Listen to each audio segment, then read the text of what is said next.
Mario Kart Wii!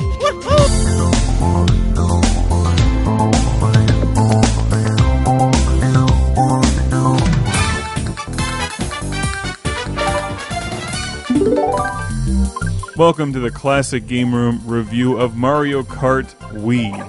Released in 2008, this is one of the flagship titles for the Wii, and one of the must-have games on that console. This might be my favorite Wii game that I've played to date. Definitely one of the most fun and technically rock-solid games.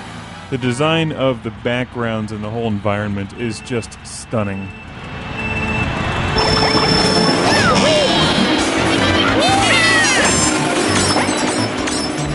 I've always said that the Wii is a completely different animal when it comes to video game consoles than the competing PlayStation 3 and Xbox 360. It doesn't have high-definition graphics or optical audio or many of the fancy features the other consoles have, yet somehow Nintendo has managed to outsmart them with games like this.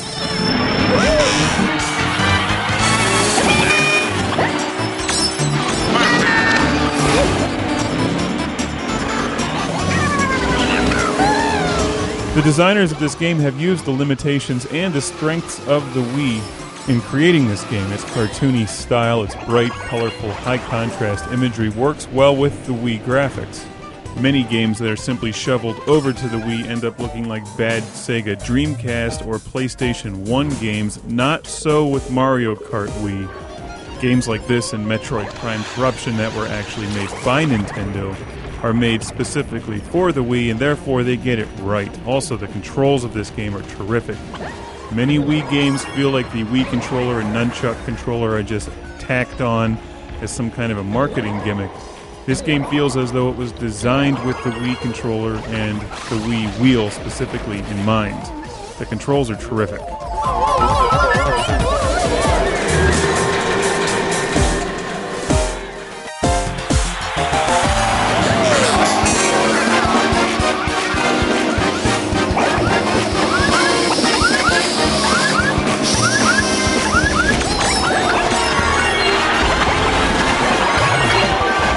When you hit one of the jumps, if you jerk the Wii wheel upward, your character will do a little trick or flip in the air, and when you land, it gives you an added boost of speed. There's so much to the gameplay in this game. It's not just about driving the courses fast and driving skillfully, but it's also about collecting power-ups, using offensive weapons and defensive weapons properly.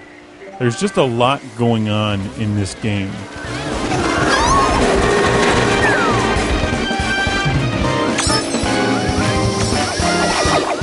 And I swear if any game has replay value, it's this one.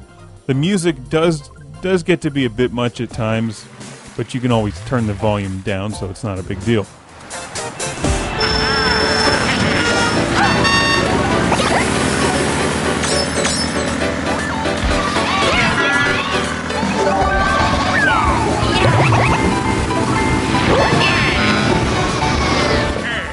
I think after several hours of gameplay, it does start to feel like you're suffering from a hangover in Willy Wonka land, but at that point you just need to put down the Wii wheel and then go start blasting aliens or something in Dead Space.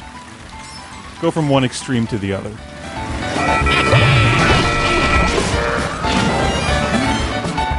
I'll break this into a two-part review. In part one here we'll look at the basics, and part two some of the more advanced tracks and the online multiplayer, which is one of the strengths of this game. If you're familiar with Mario Kart, I'm not telling you anything you don't already know. This series started out on the Super Nintendo back in 1992 and has seen many releases on the Nintendo 64, GameCube, and the handheld Nintendo game systems. You select one of the characters, you go through a number of races in the Grand Prix mode. There's also time trials for some battle modes. My favorite was the Grand Prix.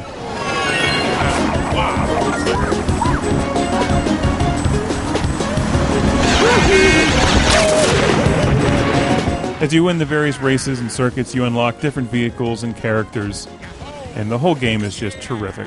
I mean, this is the kind of game you either like it or you don't, but as you know, I like games like Dead Space and Gran Turismo.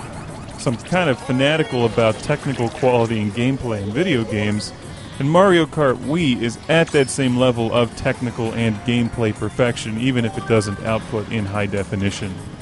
And nobody gets decapitated, incinerated, lit on fire, vaporized, machine gun shot, electrocuted, eaten by aliens, or shot into the vacuum of space, and I still like this game. Although characters do get shrunk and squashed. Oh yeah, Wario! The replays in Mario Kart Wii are tremendous. The game suspends disbelief in such a fantastic way. It shows absolute mastery of video game design right here.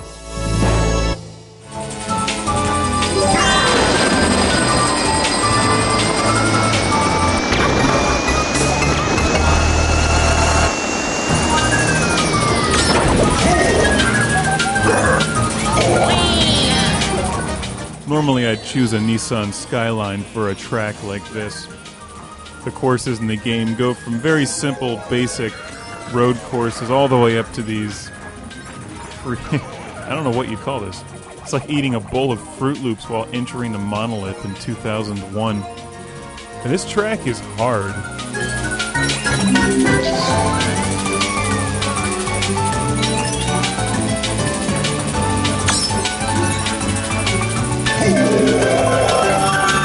My God, it's full of Japanese design.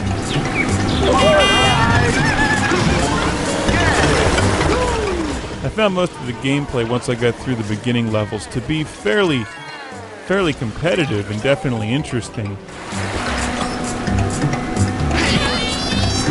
So I feel that there's certainly enough replay value within the game itself, but then when you get into the actual online gameplay, that's when this thing really opens up and starts challenging you when you're playing against people who have spent the last 15 years playing Mario Kart and know the tracks like the back of their hand.